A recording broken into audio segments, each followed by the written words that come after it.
Welcome to episode 56 of the What If South is Up podcast, where we dive into the arts of world building and storytelling with a what if lens.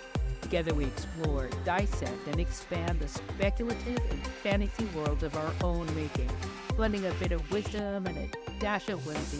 We aim to spark creativity for ourselves and for you. Get ready to reimagine and dig deeper as we journey from what if to what's possible. In other words, how to wing it like an author. My name is Christina Xtina LaFave, and my made-up world, also my first world, is called Cobb, a magical parallel Earth where colonization never happened in the Americas. I'm an aspiring author and yet unpublished, hoping to finish a book one day, maybe, perhaps. And with me today, as always, is Mr. Derek Hall. Hello and welcome to the dark side. I am Derek Hall, creator of the world of Ketra and a few other things, but my current world challenge thing is the aftermath of the writing, editing. Editing? I like editing. Oh, I hate it. I hate it so much. I like it. Yeah. It's fun. Okay, let me rephrase that. I hate editing my stuff. I don't hate editing other people's stuff. Oh, that's interesting. Because I'm not attached to their stuff, and I could just rip it apart. My stuff, I don't want to mess with it too much. As it's, to chime in with my latest world building challenge, I don't really have one right now. You don't have one? Not a world building challenge. I've got other things. Writing challenge. Let's put it that way. I got that. To kick things off, and before we see which what-if question Chance brings up, let's do a potion or maybe an elixir check. Christina, what are you drinking today, and what's going on in your real world? Well, my elixir today is a spring cherry fizz. Yeah, it's nummy. It's good. Nothing spectacular. Definitely the elixir because it's making me feel so much better. About. And what's going on in my real world? Let's see. What is going on? I had a chaotic week last week, so I'm still recovering from that. But so I heard. Yeah, it was pretty intense. Mm-hmm. Don't worry, folks. Nothing with me specifically. I was just helping out a friend in a dire situation, and it took a lot of energy. So I'm just trying to get my feet back under me and get my timing. And what's going on in my real world is I'm writing resumes, looking for a new job so that I can move to New Mexico. All right. That's about it. What about you? Real world is stressful as usual, but a little less cramped than it has been, so I've been able to get back to writing, which is awesome. Awesome. But yeah, just trying to get everything settled after the first quarter of the year was nothing but steaming piles every way you turn. Well, what's your elixir tonight? My elixir is non-existent. I have water. I'm boring. I need to hydrate. I wish I could. Every once in a while, I should be that boring, but I'm not, so. Yeah, well, I had a beer with dinner, if that counts, but. Good on you. I'm not. All right. Now with elixirs, or lack thereof, in hand, let's talk world smithing. What breakthroughs, techniques, or tips have sparked new life into your world building, your story, or your lore?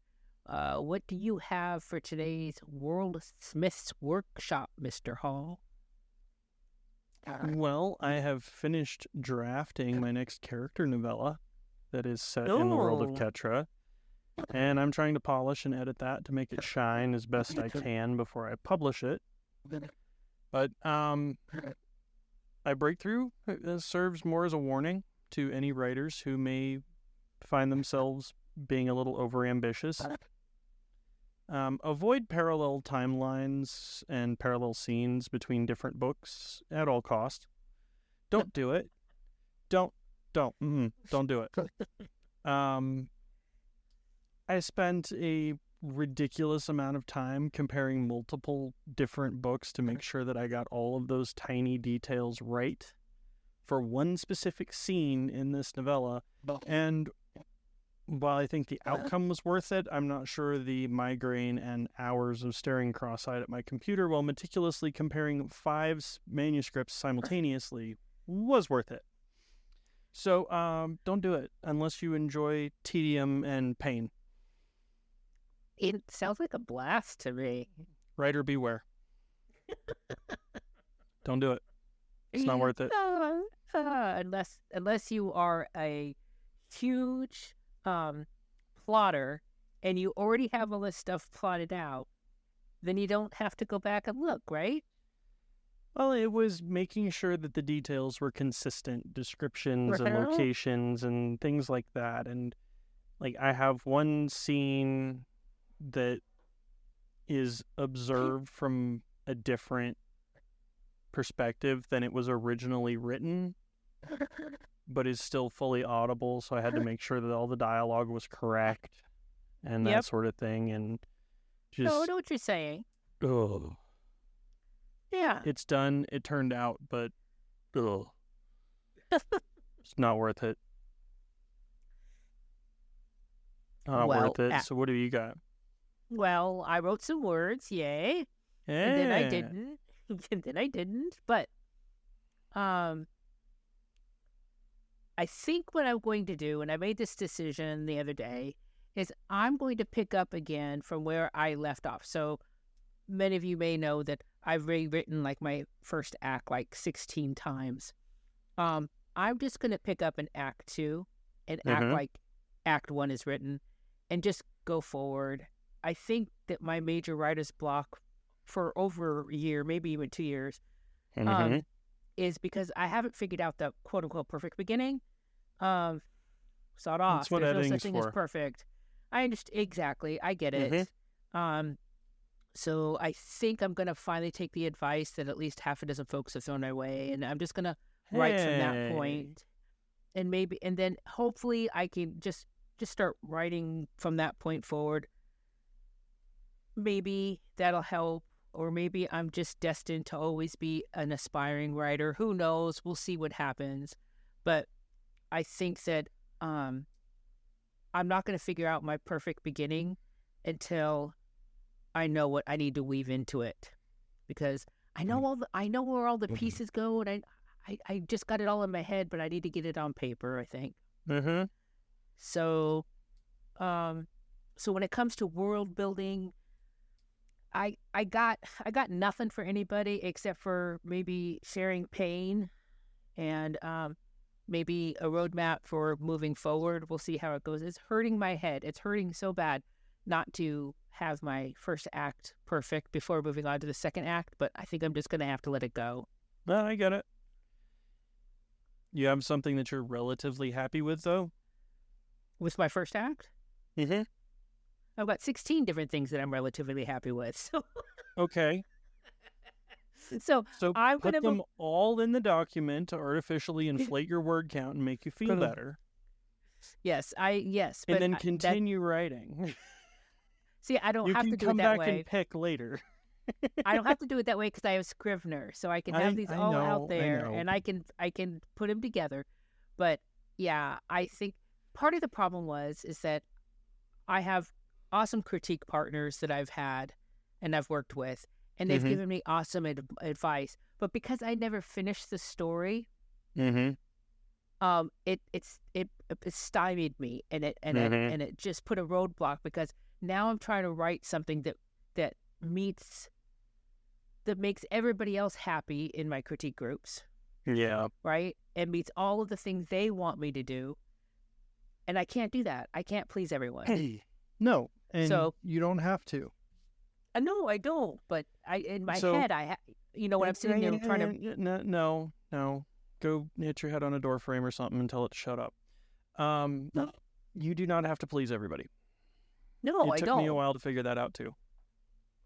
But originally, when I started in with critique partners and stuff, I was trying to make changes on, like, the first 5 chapters of a book that I had written 8 chapters of or whatever. And Yeah. you can't do it that way. At least I You can't. cannot. No, you cannot do it that way. How are you supposed to know where those little threads go and how the pieces fit together into the big picture that you already know because you've plotted or you have an idea in your head? Unless you have all the pieces in place. Right. You can get them close with a draft and then massage them a little bit and get them to fall neatly into place. But unless you have them in the neighborhood, you can't make changes early on in the book. So what I do and have done for a while is I will get critique, yes, and unless it is some world-breaking problem early on or wherever it is in the book, unless the whole book is drafted, I will not address pretty much any of it. I keep the notes, I set them aside. I'll make notes in my actual draft, be like, hey, keep an eye on this, figure it out, that kind of thing. And then once it is actually drafted is when I'll come back and then go through all the notes again and see how many of them still apply. And edit from that. But I don't try to address them right away because I would end up in a death spiral as well. I do not think I'm going to be able to show anybody until I finish my first draft completely. I just can't. And I think that at first, the very first critique groups I had, all I wanted to be told was that I was a good writer. That's all I wanted to hear, really. And my, the second big group that I had, it was like, I just want you to tell me that I'm doing it correctly. And there's no such thing as correct. And everybody's a good writer in their own way. They have their own voice. That was the wrong thing I was doing. I need to finish my whole draft. And then I can start piecing. And then while I'm editing it and going back to it, then I can have a critique group with me. But I got to finish it before I share it.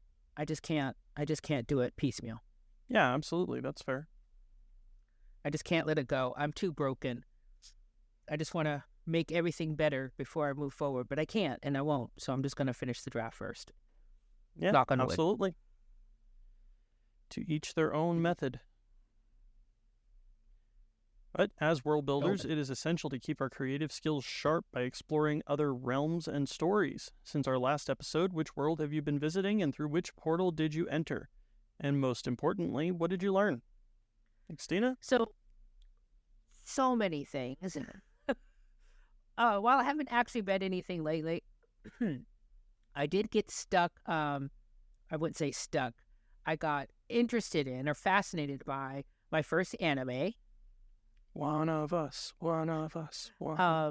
So I so many amazing stories buried in anime. Yes, and I was watching The Apothecary. And then I was watching a K-drama, not my first, but this one is just beautiful, When Life Gives You Tangerines.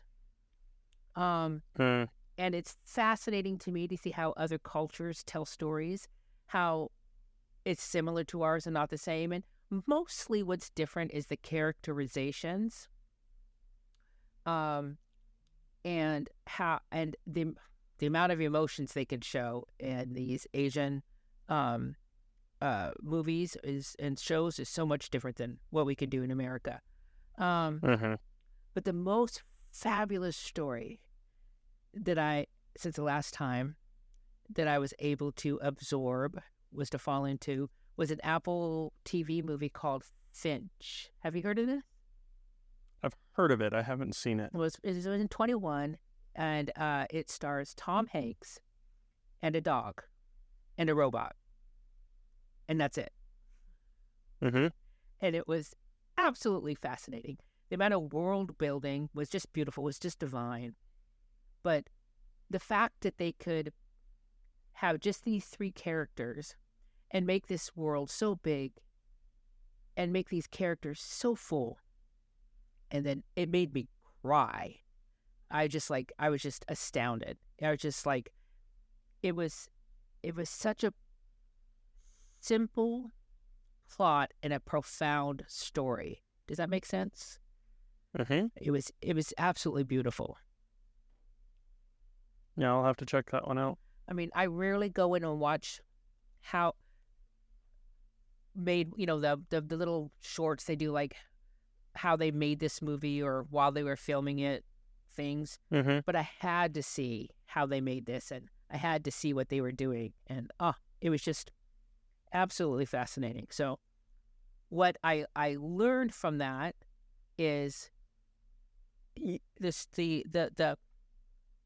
plot can be simple and the story's still amazing. You don't have to complicate the plot. So absolutely. So sometimes the best stories are the simple ones. What about you?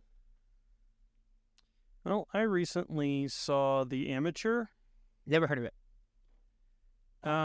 New movie. I think it's only been out a couple months. My theater runs about a month behind, and they were playing it, so I went to see it. But it's a CIA like encryption analyst or something like that who his wife gets killed in a terror attack, and he sets off to avenge her death, basically, because no one else will do anything about it. So it starred Liam Neeson. No, it did not. You would think that, wouldn't you? No, it had nothing to do with Liam Neeson. But it was, I don't remember the guy's name. I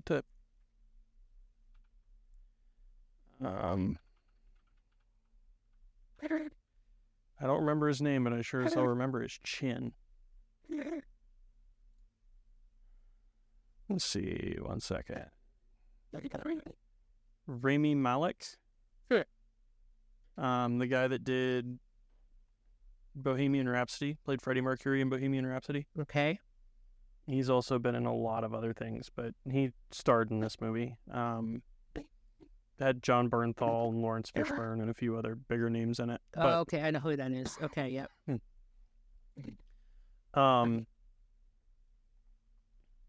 It was not what I expected. I was expecting a kind of like over-the-top, effects-heavy revenge flick, and that is not what this was at all. It actually leaned really heavily into themes of grief and did not lean heavily at all on like explosive action or anything like that. There's no car chases, nothing. Okay, there was one sort of car chase, but it lasted like 4 blocks. But like it was not what I was expecting. It was good, but I feel like I need to see it again to pin it down.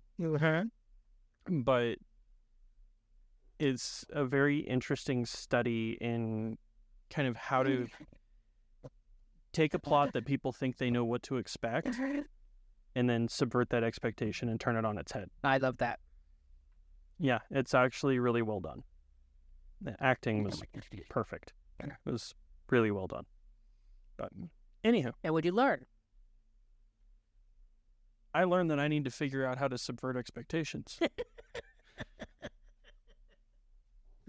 I just said that. Weren't you listening? Yes, and as soon as I asked the question, I realized I didn't need to ask the question. Yeah. Well, no, it's just like as soon as I tell people, oh, I write fantasy, they're like elves and dragons and shit. And I'm like, well, yeah. Yeah. They know exactly what they're in for to a point. And it's just like, okay, how do I twist that around? But, yeah.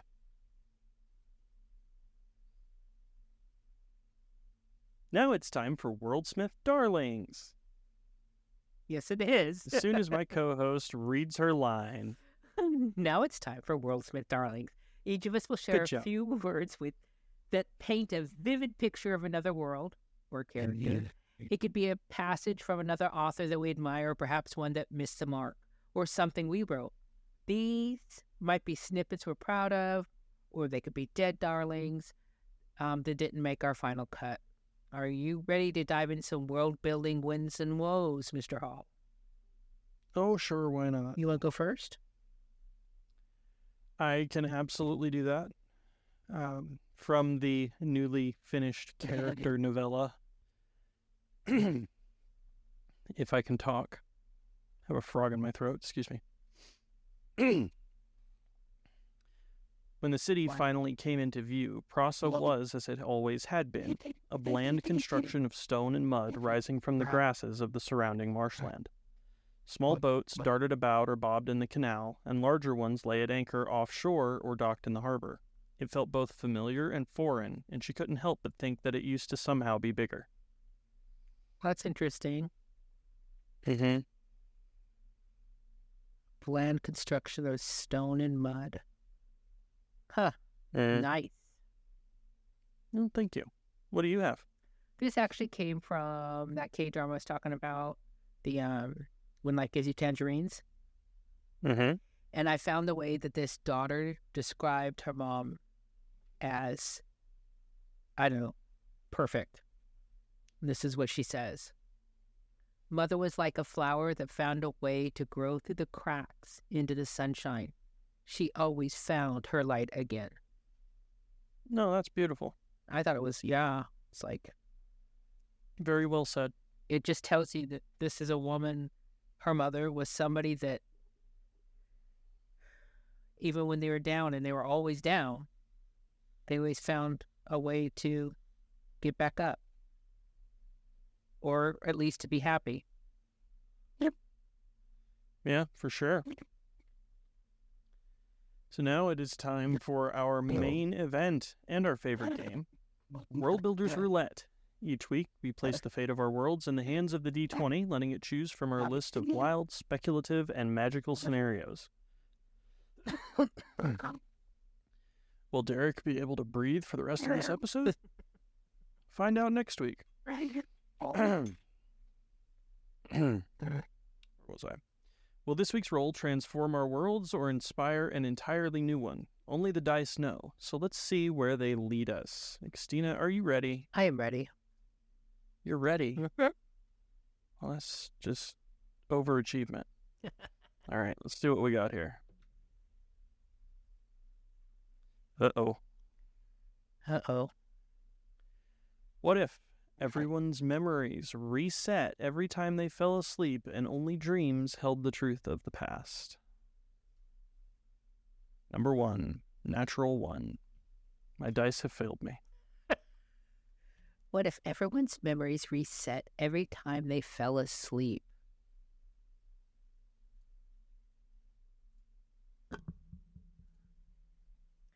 I don't know if I would like... I mean, that's weird. How do you know which one's the dream life, and how do you know which one's the real life? I have Queen lyrics in my head. I have an episode of the latest Star Trek. What was it? Star Trek? Why can't I remember? I don't know. What's the latest Star Trek? Hate when I don't know the answer. Especially when it's about Star Trek. Mm-hmm. Strange New Worlds. An episode of Strange New Worlds. So how would this affect my world if this happened? Or my story? How would I incorporate it into this story? Let's look at it that way. So, let's read that again. You're way down here. Okay. What if everyone's memories reset every time they fell asleep and only dreams held the truth of the past? So that means that most married couples would never fight? One would hope. Okay, but if your memories reset every time you fell asleep, this makes no sense. If your memories reset every time you fell asleep, how would you even know that? What's the difference between a 40-year-old and a 10-year-old? This is a good point. So, does accumulated knowledge remain?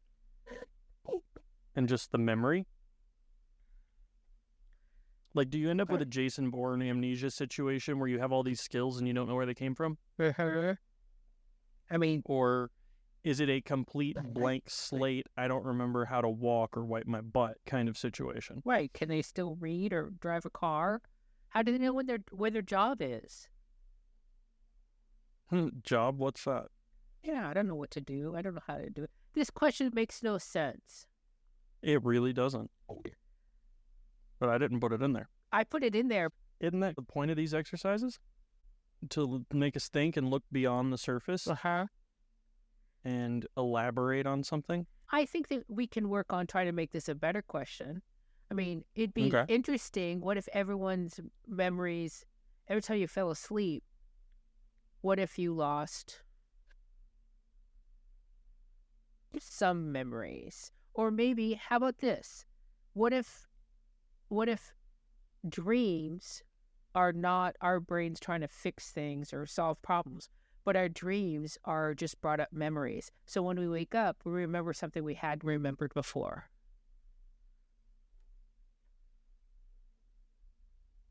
Okay.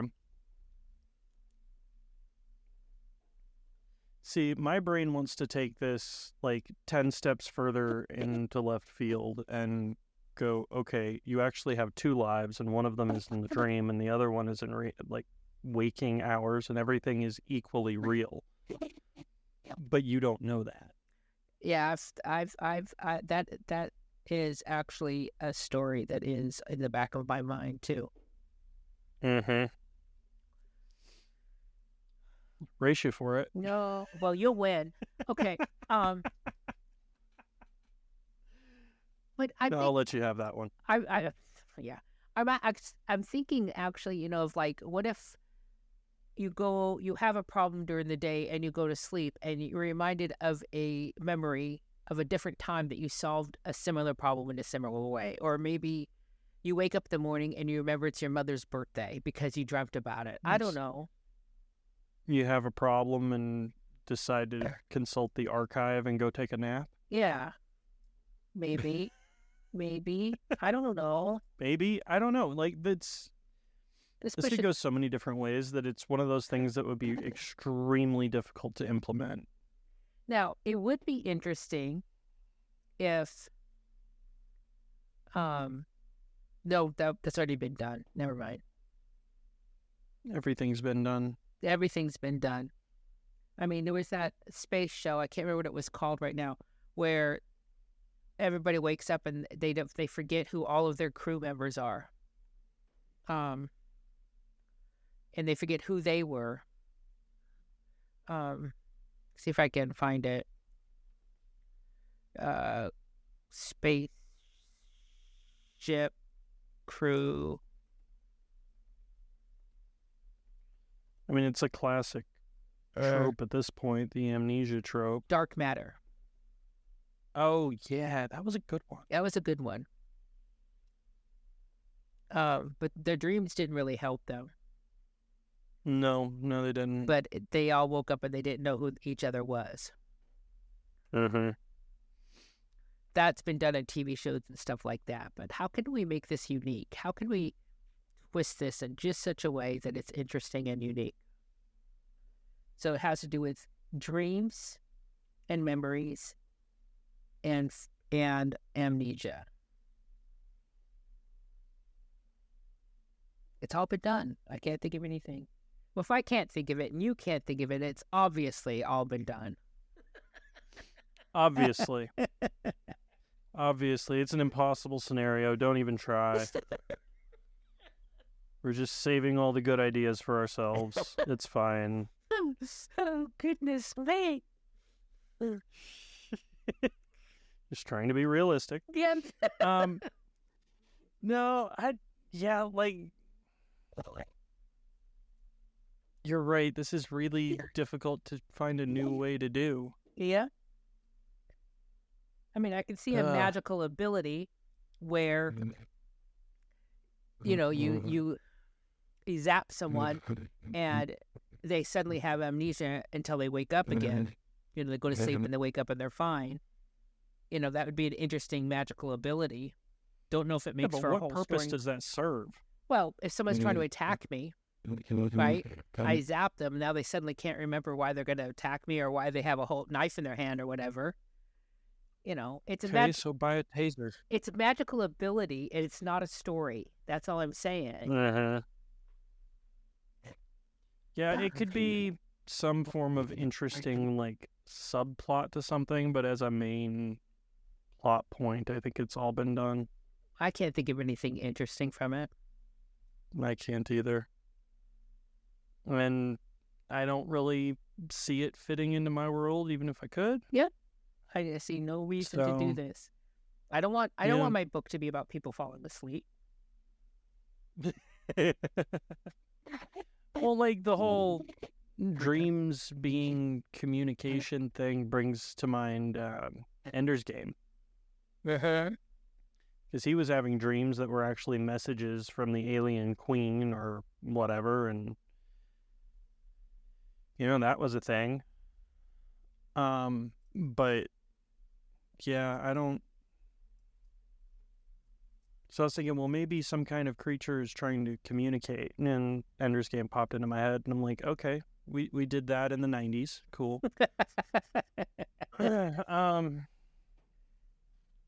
Yeah. So Amnesia is just kind of overdone, anyways. So it took us 56 episodes to get to a question that we're both like,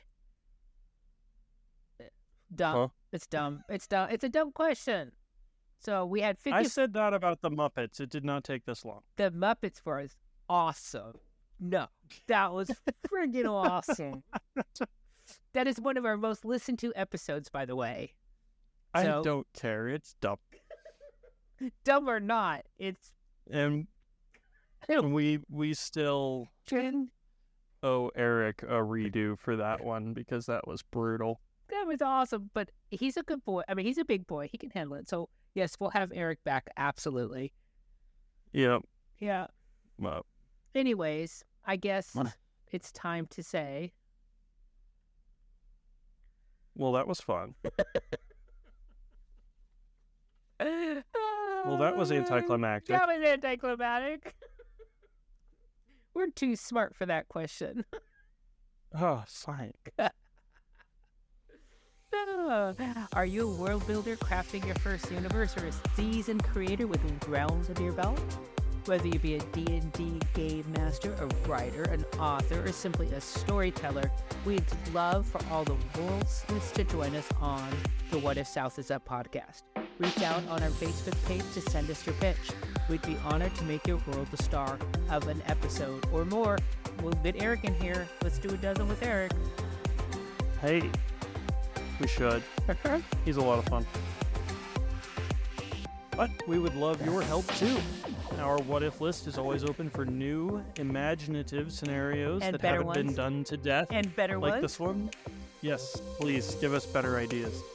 If you've got a unique twist or a world-shaking idea that hasn't been done to death like this one, send it our way and we will give you full credit. Unless you send us this one. Then we will give you full credit and tell you how terrible you are. And harass you. After all, who wouldn't love a free plug for their made-up world?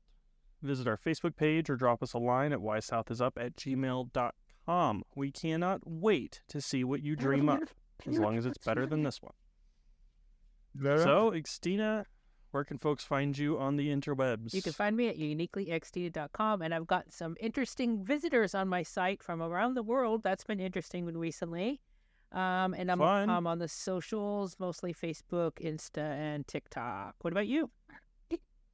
My website is DerekHallAuthor.com, but you can also find me as DHallAuthor just about anywhere. Yay, we did another one. Barely. We did it. Barely. Good. Don't diss my... Well, okay, go ahead. Diss that question. That was awful. Goodbye.